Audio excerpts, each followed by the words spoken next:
Martineau. Le préféré du règne animal. Bonjour, les petits lapins. Petit lapin, petit lapin. Essayer de prendre des meilleures décisions financières quand la vie est chère. Francis Gosselin. C'est facile de succomber à la tentation. On a une opportunité d'agir différemment. Vous pouvez agir. Vous êtes libres, chers amis.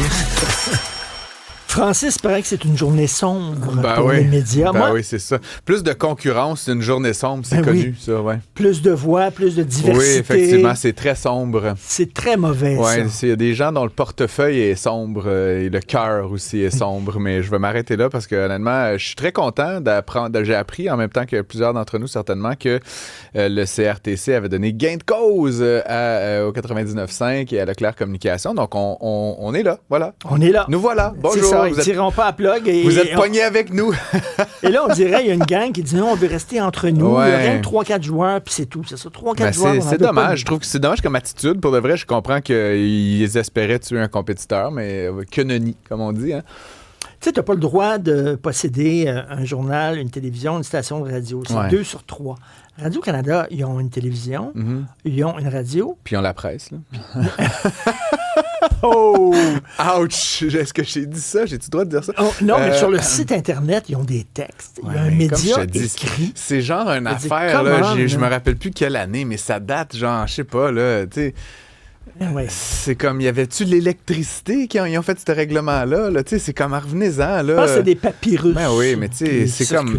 Puis je sais pas, là, à un moment donné, tu fais des balados, tu filmes tes balados, tu les mets sur YouTube, tu fais des textes avec ça. Je veux dire, ça veut plus... Je sais pas que ça veut plus rien dire. Il y a encore des gens qui écoutent la radio, fort heureusement d'ailleurs, puis qui écoutent la télé linéaire.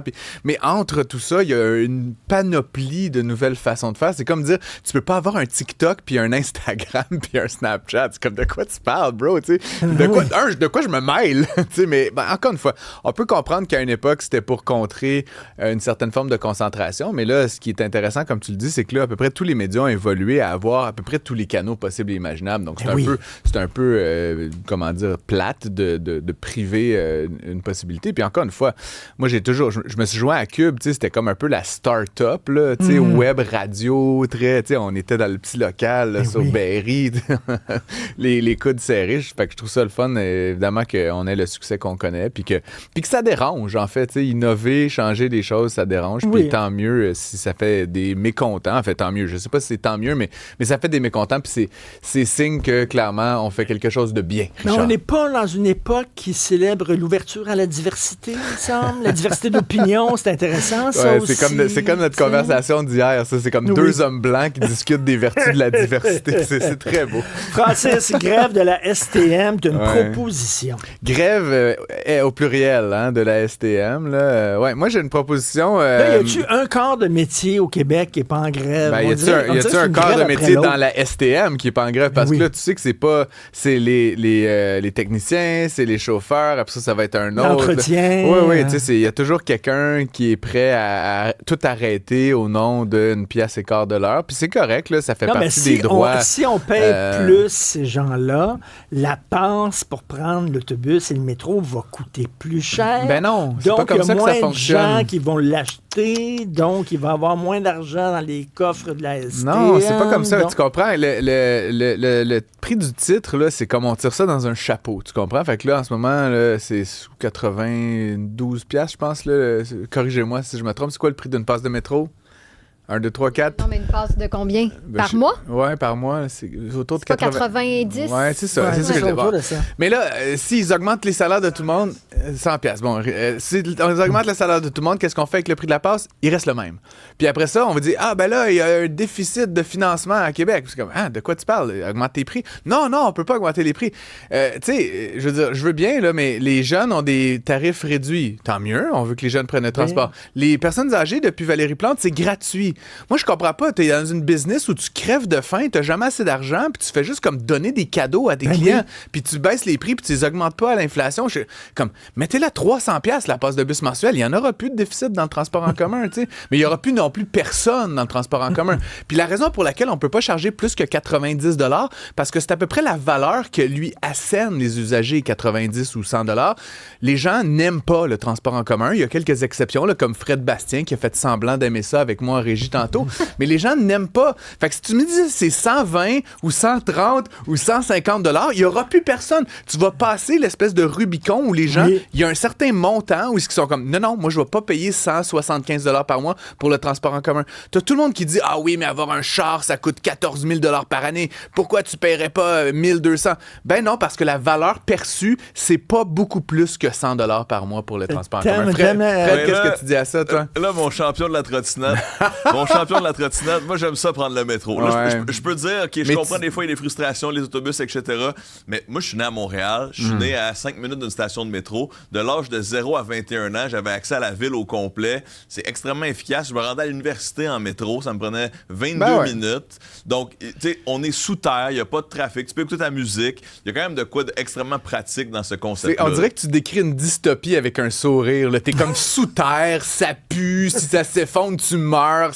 C'est plein d'itinérants. Il n'y a rien d'agréable là-dedans. T'es pogné, t'es debout. C'est dégueulasse. Ne vient pas de Montréal. Fait chaud. Il n'y a pas la clim. Je veux dire, franchement, c'est comme un moyen de transport d'une autre époque. Puis ce qui est terrible, pour revenir à mon univers, qui est celui de l'économie quand même, c'est qu'à Montréal, on paye 1,8 milliard de dollars pour la STM, plus rajoute un 200 quelques millions à Laval, puis un 300 quelques millions à Longueuil, plus l'ARTM qui a un budget de 500-600 millions. Fait que la somme, là, grosso modo, c'est probablement autour de 3 milliards de dollars pour la grande région de Montréal. OK? Divise ça par 4 millions d'habitants, là, Richard, c'est quand même 750$ par année par personne. OK? Puis là-dedans, la grande majorité ne prennent jamais les transports en commun, mais mettons, là, arithmétiquement, je pourrais faire un chèque de 750$ à chaque individu qui habite à Montréal, puis qui s'achète une trottinette, un vélo, un pédalo, je sais pas quoi, mais comme à chaque année, là, comme après 5 ans, tu pourrais t'acheter un vélo de course, là, tu pourrais t'acheter, je veux dire, pourquoi qu'on impose aux gens cette espèce de système-là? Puis là-dedans, je te parle des coûts d'opération, mais c'est sans compter tout l'argent qu'on a englouti à fabriquer ça, là. C'est encore des dizaines de milliards de dollars qu'on aurait pu utiliser à meilleur escient à faire des choses. Donc, je veux pas dire qu'il faut pas de transport en commun, mais je pense que cette idée qu'on va dans un pays, dans une ville comme Montréal qui est hyper éclatée, où il y a énormément d'étoilement urbain, où les gens n'ont pas un grand appétit pour ça. La preuve, c'est qu'à plus de 100$, ils n'achètent pas des passes d'autobus. Ben, je pense qu'on est peut-être mieux de miser sur d'autres formes de transport. J'ai une sacrée bonne idée. Il faut faire payer les automobilistes. Alors, augmenter le prix du permis de conduire. Ben, c'est déjà ce qu'on a fait, hein? Puis on l'a vu là, l'année dernière. L'année dernière, on a asséné une nouvelle charge là, sur l'immatriculation pour tous les résidents de la communauté métropolitaine. De mémoire, c'était une centaine de dollars pour financer le transport en commun. Fait que là, t'as des gens là, qui habitent genre à 20 minutes du centre-ville de Mirabel. Là, tu comprends? Là, c'est comme, il n'y a pas un bus qui passe sur la rue, il n'y a pas un bus qui passe à 10 km de chez eux. Et ces gens-là contribuent au financement du transport en commun. Il y a des gens qui habitent à Candiac, puis des gens qui habitent à Varennes. Il y a comme une profonde injustice que les gens qui font le choix conscient de ne pas habiter en ville payent pour Fred Bastien qui habite sa ligne de métro, qui va voir à l'université sa ligne de métro. Tu sais, les petits yuppies là, qui font juste comme se balader entre le plateau puis Outremont, là, aller voir des shows de rock progressif, là, ben eux, ils sont financés par les gens de Varennes puis de Candiac. C'est une des plus grandes injustices contemporaines. Et moi, franchement, je m'élève un peu contre ça. Le Fred, il revient. Non, mais juste pour rassurer, je suis rendu à Belleuil. Les yuppies, là. Il y a un train à Belleuil quand même. Ouais, c'est ça. Puis je vais faire exception à ma règle du transport en commun. J'adore le train. Fait que je vais dire, ça sera dit, là, je vais faire mon coming out. J'adore le train, mais pour ce qui est du métro et des autobus, honnêtement. OK. Pas sur le train parce qu'on va en parler pendant 10-15 minutes. Merci beaucoup. Bon week-end, Francis.